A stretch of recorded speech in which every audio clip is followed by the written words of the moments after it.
হাম্মালাতাল হাতাব। মুহাম্মদ মুহাম্মদ আমার স্বামীর নামে আয়াত নাযিল করেছেন, অতএব মুহাম্মদকে ছাড়বো না, ওকে মারতে হবে। মুহাম্মদকে মারার জন্য তার চাচি আবু লাহাবের স্ত্রী বিশাল লাঠি লয়ে মুহাম্মদকে মারার জন্য চলে গেছেন।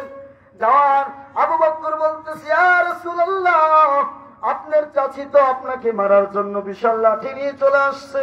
একে সমান আপনি যদি একজন নারীর হাতে মার খান, এটা লজ্জাজনক। নারীকে মার দেওয়া যাবে না। মহিলা মানুষ দুনিয়াতে দেখে, যদি কোনো জায়গায় ভেজাল লাগে মহিলা লাগায় দেয়। মহিলাদেরকে কিন্তু আপনি মারতে পারবেন না। হাজার অন্যায় করলো তাদেরকে আঘাত করা যায় না, কিন্তু তারা আঘাত করতে পারে, ঠিক কিনা? এজন্যই নারী নির্যাতনের মামলা হয়, কিন্তু পুরুষ নির্যাতনের মামলা এদেশে নাই, আসেনি? অসংখ্য পুরুষ অসংখ্য জায়গায় নির্যাতনের শিকার, কিন্তু এটা দেখার মতন কেউ নাই। যদি কোনো নারী সাধারণত যদি কোনো কারণে একটু নির্যাতনের শিকার হয়, মানুষের অভাব থাকে না, ঠিক কিনা? নারী নির্যাতনের মামলা আছে, কিন্তু পুরুষ নির্যাতনের মামলা নাই। অসংখ্য পুরুষ নির্যাতনের শিকার, ঠিক কিনা? তেমনি ভাবে আবু লাহাবের স্ত্রী আল্লাহর রাসূল সাল্লাল্লাহু আলাইহি সাল্লামকে মারবেন, মারার জন্য গেলেন। যাওয়ার পরে দেখতেছে মুহাম্মদ কুরআন তেলাওয়াত দেখতেছে। আবু বকর এক কোণে বসা, জিজ্ঞাসা করলেন আবু বকরকে, আবু বকর মুহাম্মদ কোথায়? কিন্তু আল্লাহ রাসূল সাল্লাল্লাহু আলাইহি সাল্লাম ওই সময়ে পড়তেছেন ইয়াসিন ওয়াল কুরআনিল হাকীম ইন্নাকা লামিনাল মুরসালিন আলা সিরাতিম মুস্তাকিম তানজিলাল আজিজির রহিম। আল্লাহ রাসূল কোরআন তেলাওয়াত করতেছে, আবু বকর দেখে, কিন্তু আবু লাহাবের স্ত্রী আল্লাহর রাসূল সাল্লাল্লাহু আলাইহি সাল্লামকে দেখে না। বলতেছে আবু বকর কোথায় গেল মুহাম্মদ? আল্লাহ আবু বকর বলতেছে, কি মহিলা কি পাগল হয়ে গেছে নাকি? আমার পাশেই তো আল্লাহর রাসূল কোরআন তেলাওয়াত করতেছে, আমি স্পষ্ট দেখতেছি, কিন্তু মহিলা দেখে না। এটার দ্বারা প্রমাণ হয় আল্লাহ যদি কাউকে রক্ষা করতে চান, আল্লাহ যদি কাউকে হেফাজত করতে চান, দুনিয়ার কোন শক্তি নাই তাকে শেষ করে দিবে। আসেনি? আছে? নাই। দুনিয়ার কোন এমন শক্তি নাই তাকে রুখে দেওয়া, ঠিক কিনা? আজকে ইসলাম নিয়ে, কোরআন নিয়ে, আল্লাহর দ্বীন নিয়ে অনেক কাফেররা ষড়যন্ত্র করে, অনেক অনেক ষড়যন্ত্রের জাল বিস্তার করেছেন। কোরআনের মাহফিল গুলো নিয়ে ষড়যন্ত্র হয়েছে, কিন্তু কোরআনের মাহফিল বন্ধ হয় নাই। এক জায়গায় কোরআনের মাহফিল বন্ধ করা হয়েছে, হাজার জায়গায় কোরআনের আলো ছড়িয়ে গেছে, ঠিক কিনা? কারণ কোরআনের আলো নিভে দেওয়ার মতন, ভূ দিয়ে নিভে দেওয়ার মতন ক্ষমতা আল্লাহ পাক দুনিয়ার কাউকে দেয় নাই।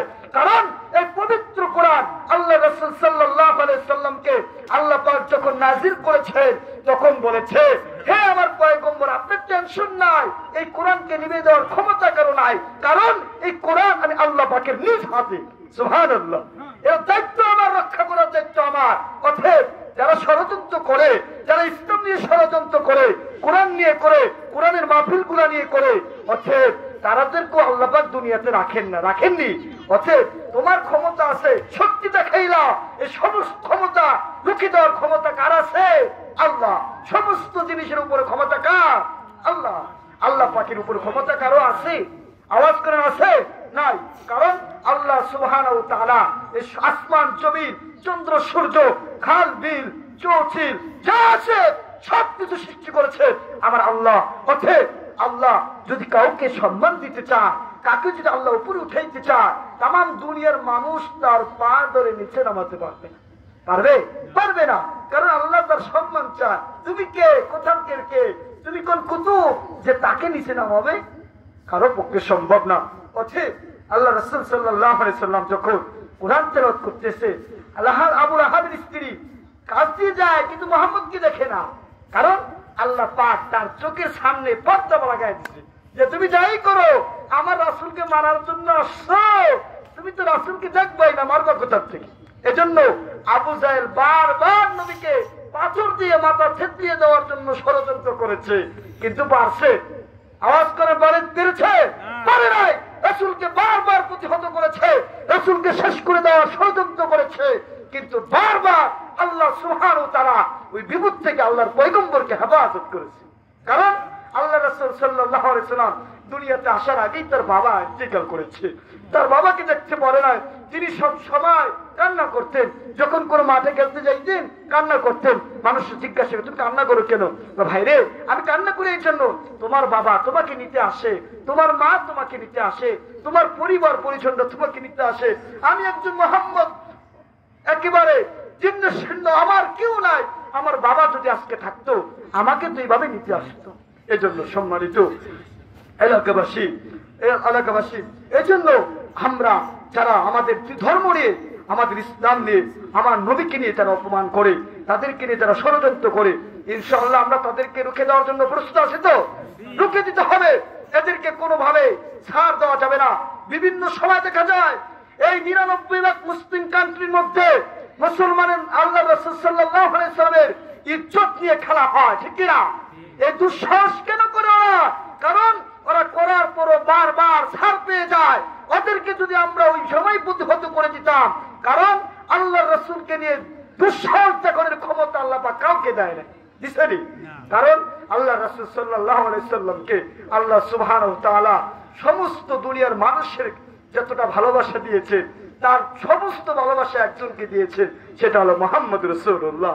এজন্য আমরা সকলেই সে আল্লাহ রাসূল সাল্লাল্লাহু আলাইহি সাল্লামের প্রতি আন্তরিক ভালোবাসা, প্রেম হৃদয় উজাড় করে দিয়ে, রসুলের প্রেম ভালোবাসা অন্তরে উজাড় করে দিয়ে রসুলকে আমরা সব সময় আমাদের আইডল মনে করব।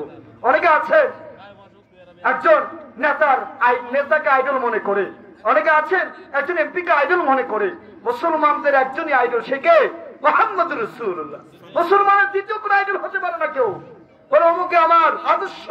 আরে ভাই, তুমি যদি মুসলমান হও, তোমার আদর্শ হলো আল্লাহ রাসূল সাল্লাল্লাহু আলাইহি সাল্লাম, ঠিক কিনা?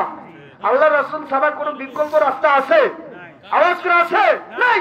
কারণ স্পষ্ট কথা, আমার রাসূল মানবতার মুক্তির দূত, তিনি রাহমাতুল লিল আলামিন, তিনি আমাদের জন্য রহমত নিয়ে আসছেন। অতএব আমরা আল্লাহ রাসূল সাল্লাল্লাহু আলাইহি সাল্লামের প্রতি পূর্ণ আস্থা ভালোবাসা রেখে সামনের দিন গুলো আল্লাহ পাক যেন আমাদেরকে সুন্দরভাবে পরিচালনা করার তৌফিক দান করেন। আল্লাহ পাক আমাদের সকলকে কথাগুলো বুঝে আমল করার তৌফিক দান করুন। আমিন।